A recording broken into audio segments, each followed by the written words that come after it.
Hi, everyone. I'm Victoria Milo, and welcome to Live with MightyHive. This week, we're going to be talking with special guest Jeff Rasp from Bear about the essential role of data taxonomy in Bear digital marketing. So before we get started, a little bit about what Live with MightyHive is.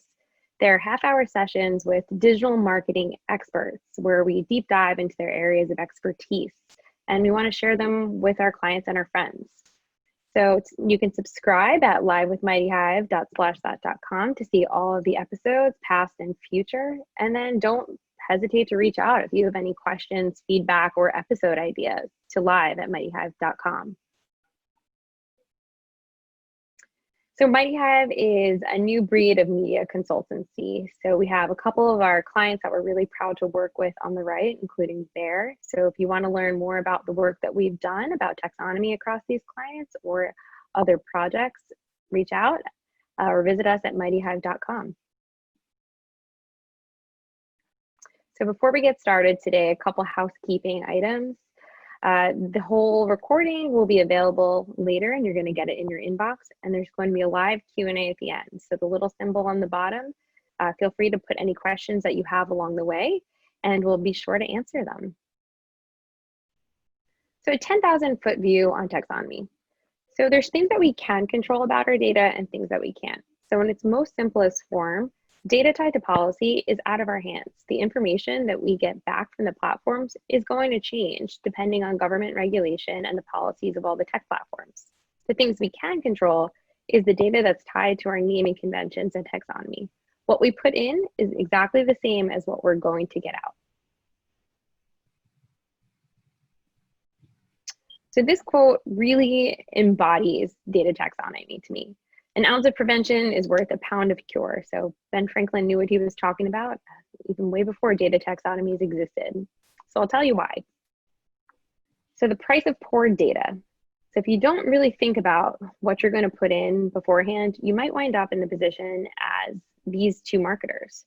So as crazy as it is, 37% of marketers say that poor data quality contributes to wasted marketing spend. That's an incredible amount. And then on top of that, 57% of marketers are spending a week or more each month attempting to manually integrate this data. So not spending time in the beginning thinking about the benefits of your taxonomy and how you want to structure your data is going to lead in wasted time and dollars. So let me introduce our guest for today, Jeff Rasp, who is the VP of Digital Platforms, Channels, and Capabilities of North America at Bear. So Jeff has a background in pharmaceuticals, but what he is most recently been working on and best known for is building a best-in-class media operations team to bring all of the media buying at Bear in-house. So to say he has done a good job has been an understatement. The team was recently honored with the Ad Exchanger 2020 Award for Best In-House Media Operations. So congratulations, Jeff. And if that wasn't enough, he is also training to become an amateur winemaker.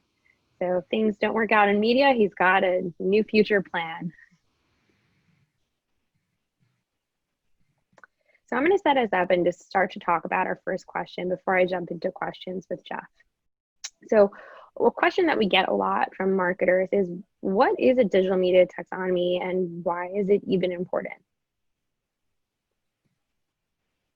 Most of us are familiar with strings of text and letters that look like this, these coded names, and not really sure what to do with that. But at the end of the day, that's what a taxonomy is. So what does it really mean?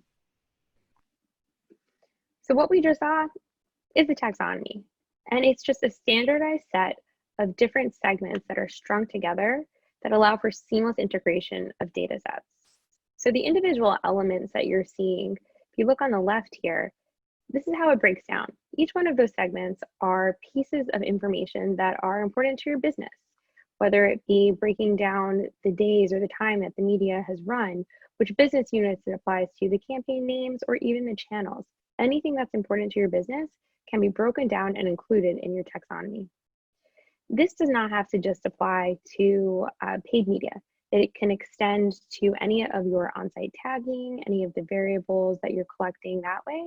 So all of a sudden, these two disparate data sets are actually coming together in a more consistent and usable form.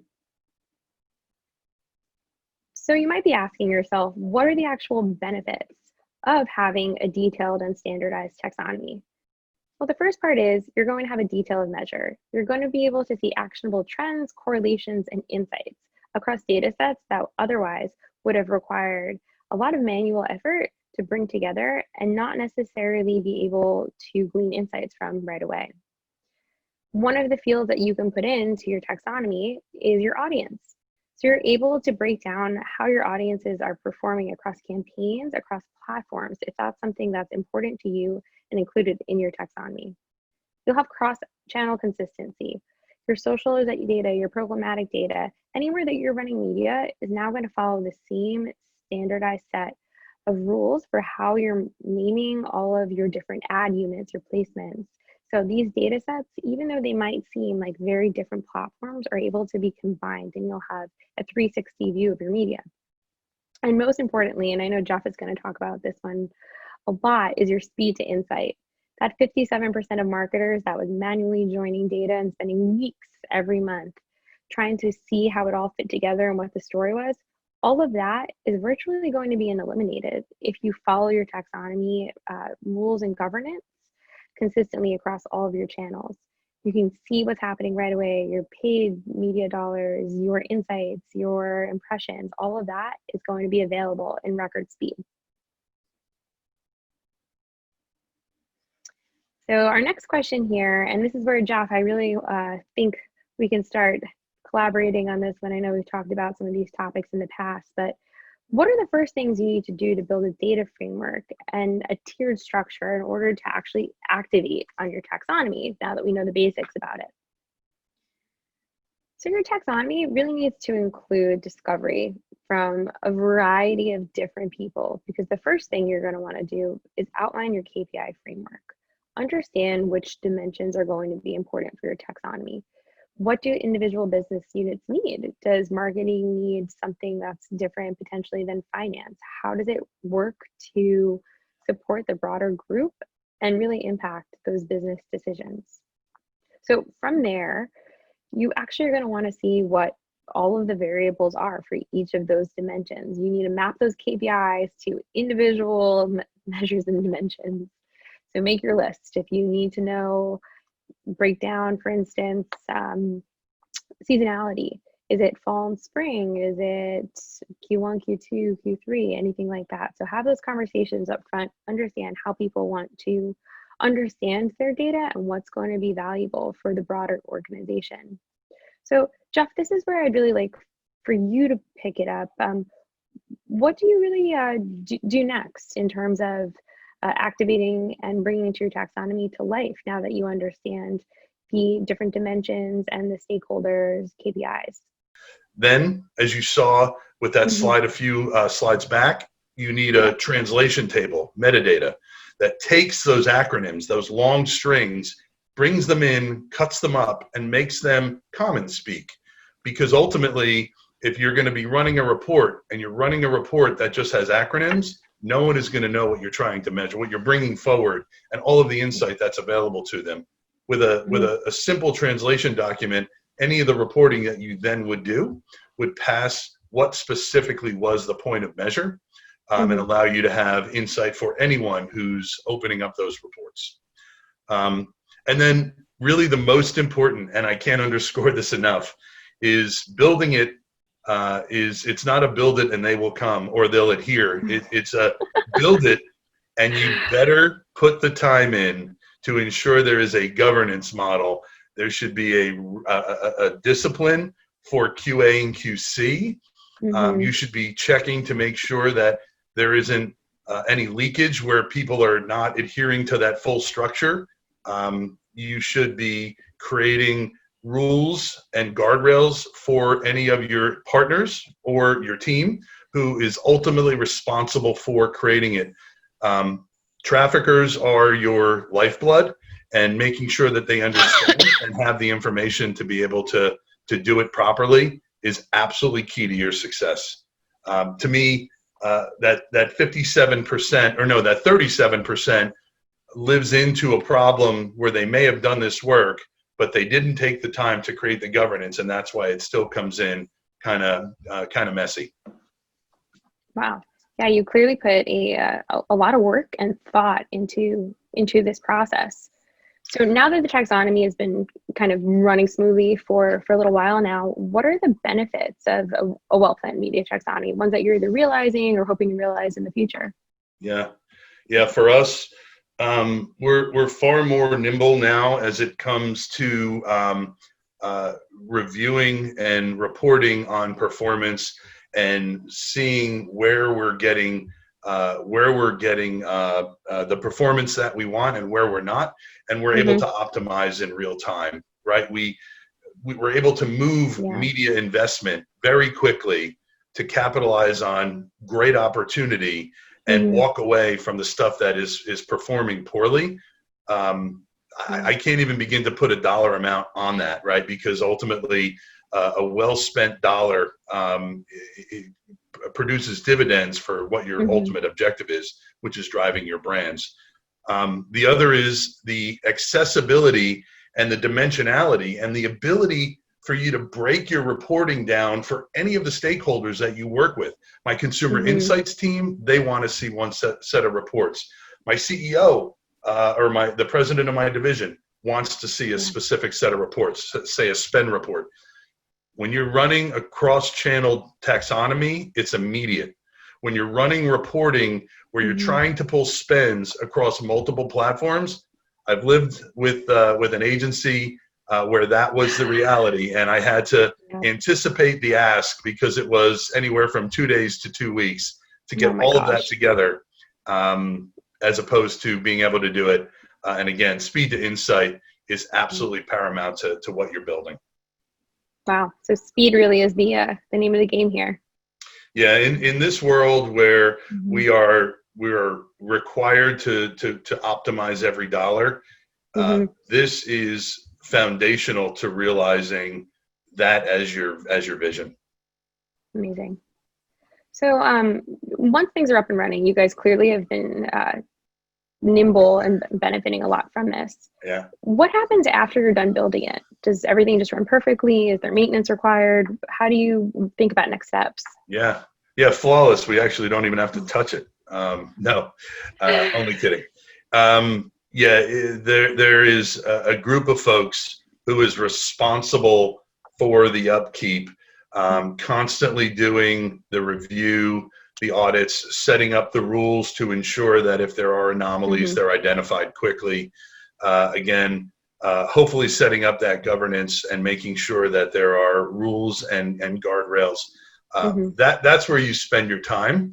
And then from there, the other place that we invest time is obviously once you have it, you should be inspired. Any person, any group, any stakeholder that has a business question that wants to be answered, that they need answered for us to know what's going on, that gives us the ability to, or inspires us to create additional visualizations to answer those questions. So I would say 50%, this is probably not exactly right, but 50% is making sure that it's clean, consistent, and structured.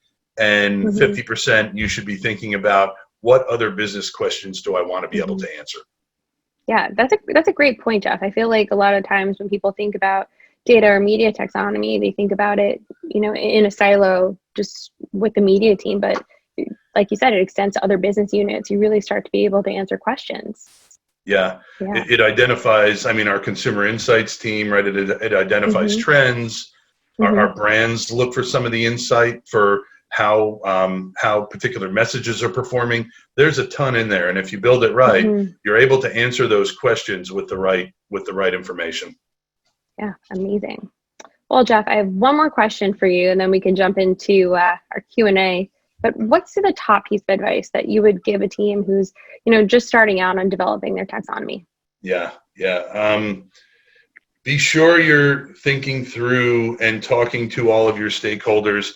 Be inspired to look for all of the dimensions. Yeah, you may not be able to get to all of them, but ask all of the questions that you need to ask in the upfront. use that information to create the framework, and then ultimately spend your time to build out all of your acronyms, your structure, that then would be very easily compiled into that string and that data platform to be able to do those reports. So I would say put a lot of effort in there. As we said with our quote, an ounce of prevention is a ton of cure, and that really does underscore how important this is, and the investment you make in the very beginning will pay dividends over time. Amazing. Great. I think that's great advice, and could not echo it. All right, so let's jump into our Q&A. All right, guys, if anyone on the line, if you want, just pop open the QA tab on the bottom right. It's down in the center, and then feel free to type them in, and we'll take a look. Wow, all right, we got some good ones coming in. All right, Jeff. So when you think about your taxonomy, this is actually a good one, and it kind of takes us back to what do you do to prepare for this? Does the organization have a dedicated full-time taxonomist, or how did you approach the development of this? Is it one role? Is it spread across multiple people? Yeah. For us, the role lives firmly in our media analytics group. Having the expertise leading that group that understands the importance of it, to inspire you to ask all of the questions is key.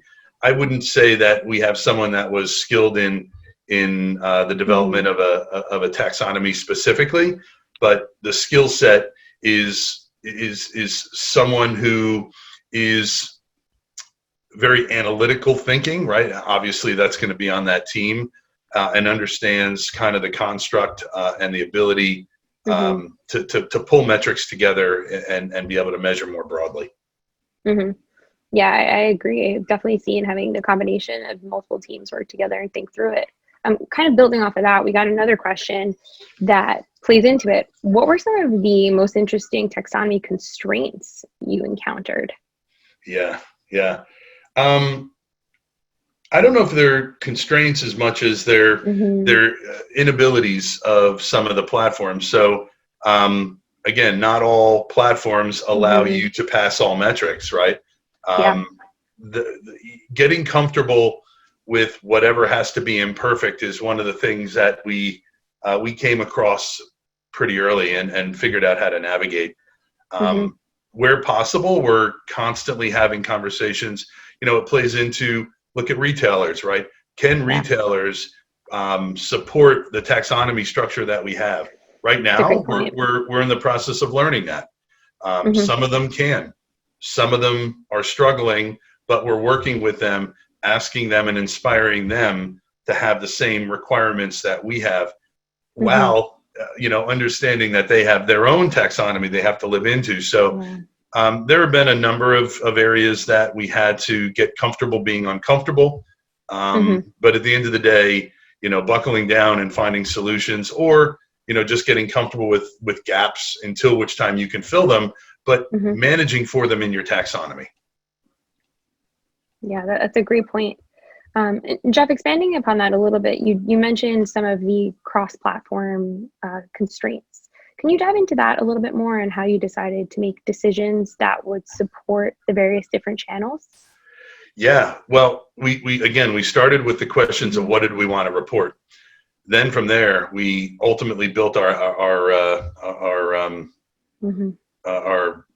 data structure, our acronym structure, the metadata to support what that is.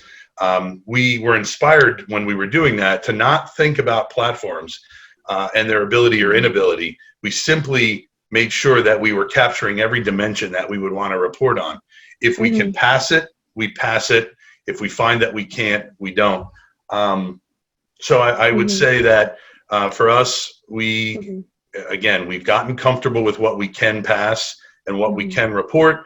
And in some cases, it even has some complexity to it, right? If you've got a buying platform and an ad serving platform, you now have to break what was a common unified taxonomy into two pieces that then have to be married back together. Always look for, you'll be presented with many hurdles. Always look for a way to bring it all back together and create something that is consistent and structured for your business. Yeah, that's a great answer. We're getting a lot of questions around the types of platforms you're actually pulling the reporting in. And I think it actually plays into the last question we had. When you're pulling the information back, it's typically in the buying platform itself, correct? So it's nimble. It doesn't have to rely on a third party. When we pull it out, we put the taxonomy into our buying platforms, and there are a number, right? We won't get into that because it's not relevant to the conversation. But once we have that and we've tagged and collected that campaign or ad group or campaign name or ad set, whatever it ends up being, that will pass that data into our reporting platform. We pull it in, and we do have a reporting platform where we pull it in. We have our metadata, so our translation document that takes this long string, cuts it up into its pieces, has the common name, and brings it in, and then starts unpacking the data within that level of dimensionality within our reporting platform. So it does require whatever it is that will be your data storage place and the ability to then visualize it. Cool, great. Yeah, and I think that's a good point too. That it can be flexible. It can work with any platform, whatever your data storage solution is, whatever your visualization platform. So it's flexible, but the core thing is in understanding what's important to your business. Yeah, and again, knowing that, again, there's a big difference between what you can pass and the type of targeting that you're doing, say, for programmatic video versus what you would be able to pass for, say, a search campaign. Yeah, very true. All right, Jeff, I think we have time for one more question. And this one it's a bit of a loaded one because I don't know if there's a straightforward answer, but how much time should a brand expect to, invest in developing a media taxonomy, developing it with the team, and then taking it and deploying it into action? Yeah. I don't know if I'd be able to give you a firm answer, right? Because everyone's capabilities are different, right? With us, I would say that we probably at a pretty hectic time as we were getting ready to onboard MightyHive, we're doing that in tandem, and I would say if we put a month of time against the interviewing process, defining what were the measures that we wanted, defining out all of the different dimensions or the different dimensions and acronyms that would need to be created to support it, setting up the reporting platform that accepts the data and the document that gets queried to translate it. If that was a month, but we were heavily focused on doing it, and we had the capability and the understanding of what we were building. If there's a ramp up period, maybe that could be a little bit longer. Maybe you could do it quicker than that. But again, don't cut that corner. That's well spent time. Yeah, could not agree more. All right. So I think we're just about ready to wrap up. Jeff, any last nuggets of wisdom that you want to share? No, I'm blown away to know that the majority of people on this call are really living into the importance of this. So I'm so excited that people are having some of the same insights that we're getting. These are capabilities, I think, that are core to our broader success for the industry. So great to see. Amazing. Well, Jeff, thank you so much for being with us today. If anyone on the line has additional questions for Jeff, feel free to email him. Don't forget to subscribe Live with MightyHive if you want to see future sessions with more of our digital marketing experts and send questions and ideas. So keep an eye out for the recording of this session, and we hope to see you soon.